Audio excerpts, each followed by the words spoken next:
Pembekuan sementara TikTok dilakukan Komdigi karena TikTok menolak memberikan data yang mencakup informasi traffic, aktivitas live streaming, serta data monetisasi termasuk jumlah dan nilai pemberian gift atas dugaan aktivitas live streaming yang memuat konten judi online selama masa unjuk rasa di akhir Agustus lalu.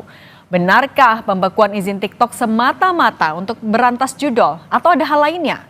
Kita bahas bersama anggota Komisi 1 DPR fraksi PKB Oleh Soleh dan juga ada Direktur Eksekutif Amnesty International Indonesia Usman Hamid. Selamat petang semuanya.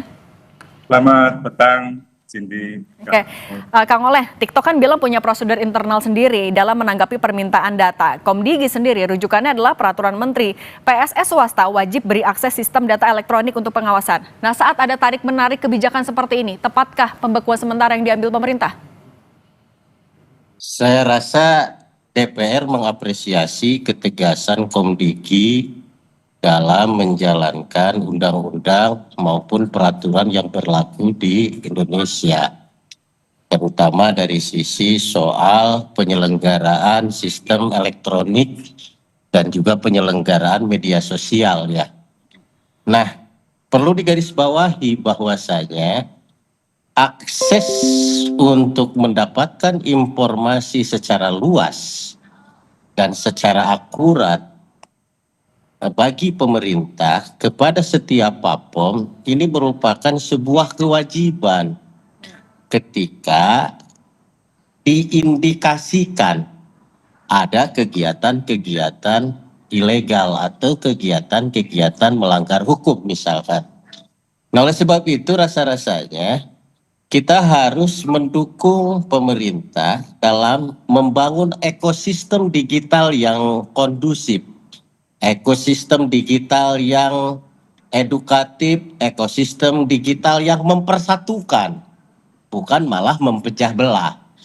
Nah, oleh sebab itu sekali lagi DPR mendukung 100% atas tindakan Komdigi dalam rangka pembenahan. Ini garis bawahinya adalah dalam rangka pembenahan bagaimana tidak ada lagi platform-platform yang memberikan ruang kepada para pelaku cybercrime lah misalkan.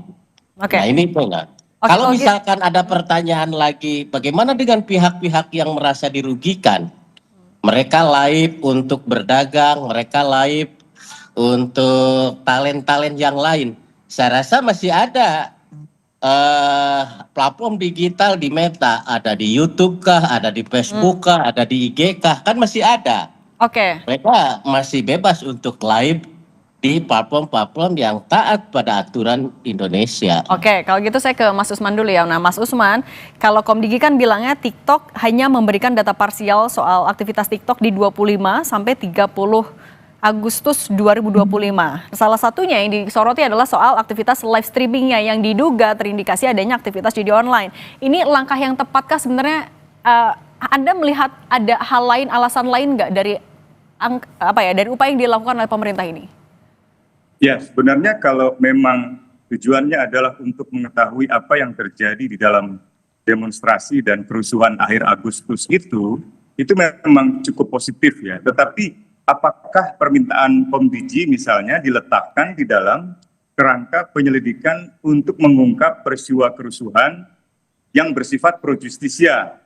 Misalnya, apakah memang penyelidikan yang dilakukan oleh pemerintah saat ini dimaksudkan untuk memeriksa seluruh percakapan atau percakapan tertentu termasuk siaran langsung di TikTok yang memang berhubungan dengan terjadinya kerusuhan? Kalau iya, apakah memang ada misalnya upaya hukum yang lebih resmi ditempuh oleh pemerintah? Sebenarnya pemerintah bisa mengupayakan melalui katakanlah penetapan pengadilan atau perintah pengadilan agar di dalam permintaan akun-akun yang katakanlah dianggap melakukan pelanggaran dalam konteks siaran langsung atau percakapan lainnya yang berhubungan dengan demonstrasi dan kerusuhan, itu betul-betul bisa diperiksa dengan baik untuk kepentingan keadilan, untuk kepentingan proses hukum. Yang kedua adalah kepentingan hak asasi manusia dari para pengguna TikToknya juga harus dijaga. Baik itu dalam konteks kebebasan berekspresi maupun juga dalam konteks misalnya menjalankan kegiatan-kegiatan ekonomi masyarakat. Gitu.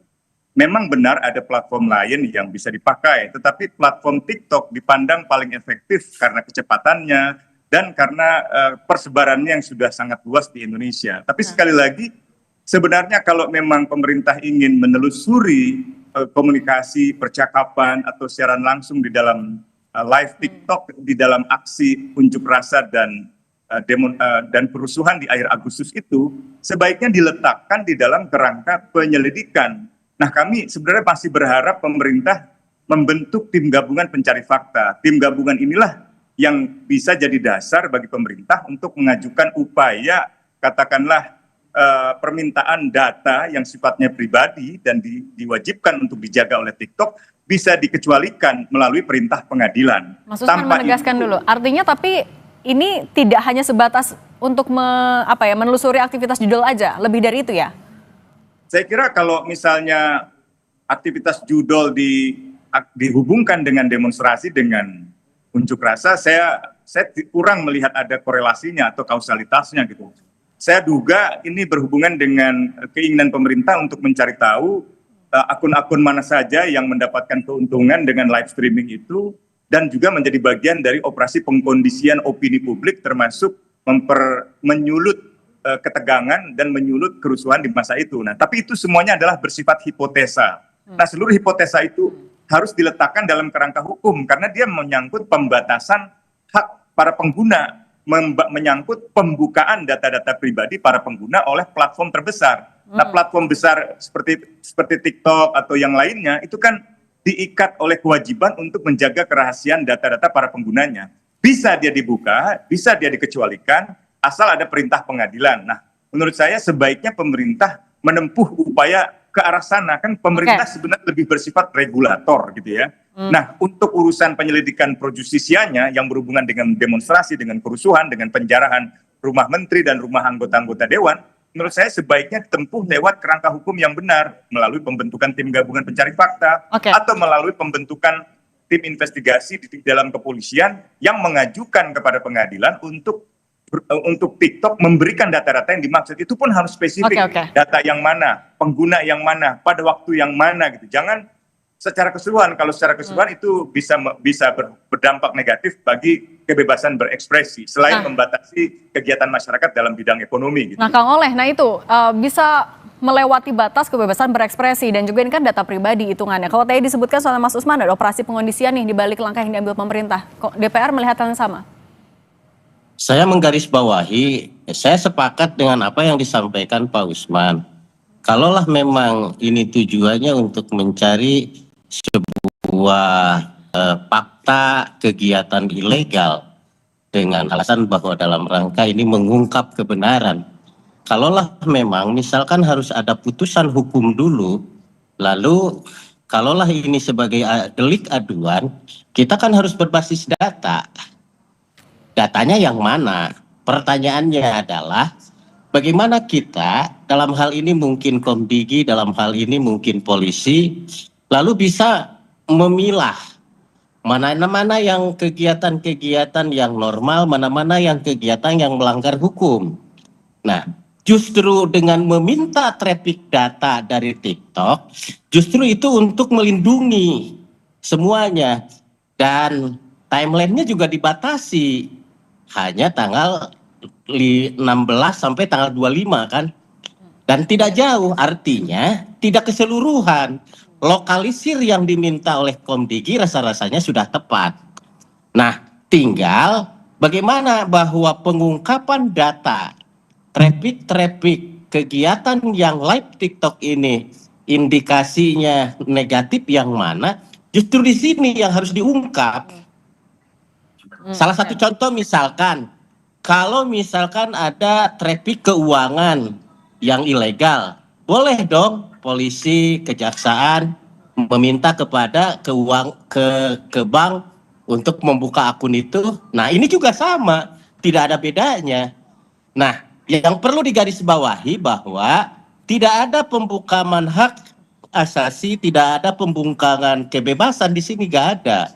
Nawaitunya saya yakin hanya satu, bagaimana user dan platform digital sama-sama membuat ekosistem yang yang ramah, yang edukatif, yang mempersatukan. Tidak dalam rangka membungkam kebebasan, tidak ada. Oke, niatnya tidak ada ke sana. Tapi Kang, ini kan langkah yang diambil adalah pembekuan sementara. Memang masih bisa diakses TikToknya. Tapi kan dari peraturan menteri kalau sebuah PSE tidak ada izinnya bisa dapat sanksi sampai pemblokiran. Sementara itu salah satu platform yang dinilai efektif buat dagang, untuk sosial juga. Apa yang DPR bisa lakukan terkait dengan ini agar tidak ada imbas lebih jauh? Saya rasa timeline waktu juga harus ada tentu. Karena memang kalau memang TikToknya tidak kooperatif, ya saya rasa bisa dilakukan pembekuan permanen kalau tidak kooperatif. Nah, negara wajib dong melindungi warganya yang lain. Oke, membuka kepada pedagang, tetapi ancaman bagi yang lain kan nggak boleh. Negara harus mengamankan semua pihak, dari Sabang sampai Merauke. Nggak boleh ada satu warga pun yang terancam. Dan tidak boleh ada satu warga pun yang melakukan kegiatan ilegal. Kang Oleh mau menegaskan. Negara harus menghormati kebebasan. Negara harus memberikan ruang kepada kelompok-kelompok UMKM dan yang lain-lain. Negara harus memberikan jaminan keamanan kepada yang mengekspresikan kebebasan. Tetapi negara tidak boleh memberikan ruang kepada siapapun untuk mengintimidasi atau menghalalkan segala cara. Nah kalau gitu Mas Usman, tapi bisakah seperti itu yang disampaikan oleh Kang Oleh? Ya kalau tutup permanen ya tetap saja banyak sekali kena dampaknya. Ya, jadi negara memang berwenang untuk mengambil tindakan misalnya terhadap TikTok atau platform lainnya.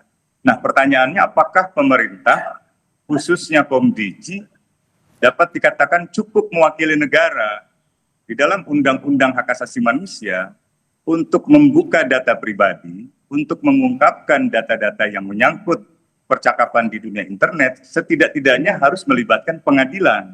Dengan kata lain, ada unsur pemerintah, termasuk ada unsur penegak hukum di dalam pemerintah seperti polisi, seperti jaksa, yang meminta kepada badan yudikatif, yaitu misalnya pengadilan. Sampai di titik itulah maka bisa disebut negara. Tapi kalau hanya pemerintah secara sepihak, saya kira itu tidak bisa. Jadi pertama harus dilihat aspek hukumnya, legalitasnya. Ada nggak kewenangan Komdigi untuk membuka data-data yang dimaksud? Yang kedua, aspek necesitasnya. Apakah memang diperlukan untuk sejauh itu? Untuk apa? Untuk kepentingan pengadilan, untuk kepentingan keadilan, pengungkapan kerusuhan itu, atau untuk yang lain misalnya. Lalu yang ketiga, harus proporsional. Gitu. Oke, dari segi waktu cukup proporsional, hanya berapa hari, tapi siapa yang diminta data-datanya itu? Itu kan juga harus secara spesifik. Apakah ada temuan awal di dalam investigasi kriminal polisi, misalnya di cybercrime, polisi yang menemukan indikasi kuat, ada pengguna akun TikTok tertentu yang melakukan live streaming tertentu pada jam tertentu. Perlu saya sampaikan pada di ini, Pak. Saya perlu luruskan dulu. Saya rasa ini Komdigi juga minta secara umum, tidak menunjuk akun A, akun B, akun C. Dia hanya meminta range waktu di 16 sampai 25 kan seperti itu. Dan itu tidak justru nggak bisa Pak. Kalau begitu malah nggak bisa random, bisa terkena siapapun yang sebenarnya tidak berhubungan. Itulah sebabnya perlu ada upaya terlebih dahulu dari pemerintah, misalnya melalui kepolisian, untuk melakukan penyelidikan awal, untuk melakukan investigasi awal. Kan ketika pemerintah menunjukkan, oh tanggal 17 sampai tanggal 25 itu pasti ada dasarnya. Kenapa tanggal-tanggal itu yang dipilih gitu? Apa dasar persoalannya? Polisi sedang melakukan penyelidikan kan hari ini, dan sudah ada beberapa orang yang ditetapkan tersangka. Saya punya husnudon yang baik, mungkin saja ini ada kaitannya. Siapa pengguna-pengguna TikTok? Hari ini mungkin pemerintah tidak bisa mengumumkan secara general untuk menjaga kerahasiaan dalam rangka penyelidikan pembuktian supaya tepat. Nah, mungkin ini juga bagian daripada yang ditemukan hasil penyelidikan yang sekarang sudah ditetapkan sebagai tersangkanya. Artinya bahwa nawaitu Komdigi adalah positif. Bagaimana membuat ekosistem digital yang diselenggarakan oleh PSE dalam hal ini PAPOM, tolong dong jaga NKRI, tolong dong persatukan Indonesia, tolong dong jangan lakukan ilegal-ilegal. Kan seperti itu. Nah, ya itu lagi-lagi polisilah yang seharusnya mengajukan itu, gitu ya. Sebaiknya kalaupun mau pemerintah sampai tingkat polisi tidak bisa menekdown, Pak. Ya. Polisi tidak bisa menekdown. Memang nggak bisa. Itu harus nggak bisa. Harus Yang ada bisa perintah. menekdown itu adalah Komdigi. Polisi di ranah Ya, memang. pidananya. Komdigi Ya, di nah bidang sekarang- platformnya. Kalau polisi masuk ke platform itu salah kamar dong. Nggak Salah juga, kamar. itu tergantung dari proses hukumnya, Pak. Jadi kalau proses hukum di tingkat kepolisian, misalnya Justru Undang-Undang Telekomunikasi, polisi maupun pemohon APH dalam hal ini nggak bisa masuk ke platform, Pak. Yang masuk bisa ke platform adalah Komdigi.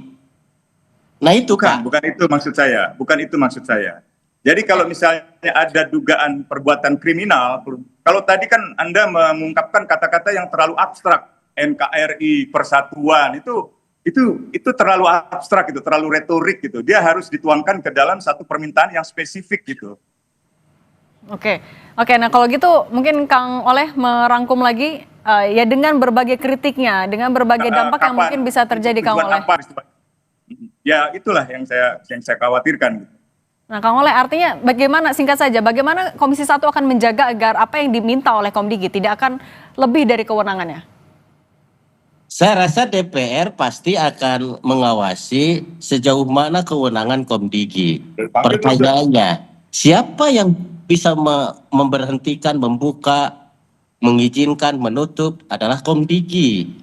Siapa yang bisa menekdown daripada akun-akun ilegal? Bukan siapa-siapa, Komdigi. Polisi, kejaksaan bisa mendapatkan data dari Komdigi. Betul kan? Nah, bagaimana kalau misalkan hari ini terjadi program bagaimana agar kegiatan-kegiatan ilegal yang bulan lalu ini bisa diketahui motifnya apa, siapa sponsornya, ini baik. Nah, lalu tidak kooperatif.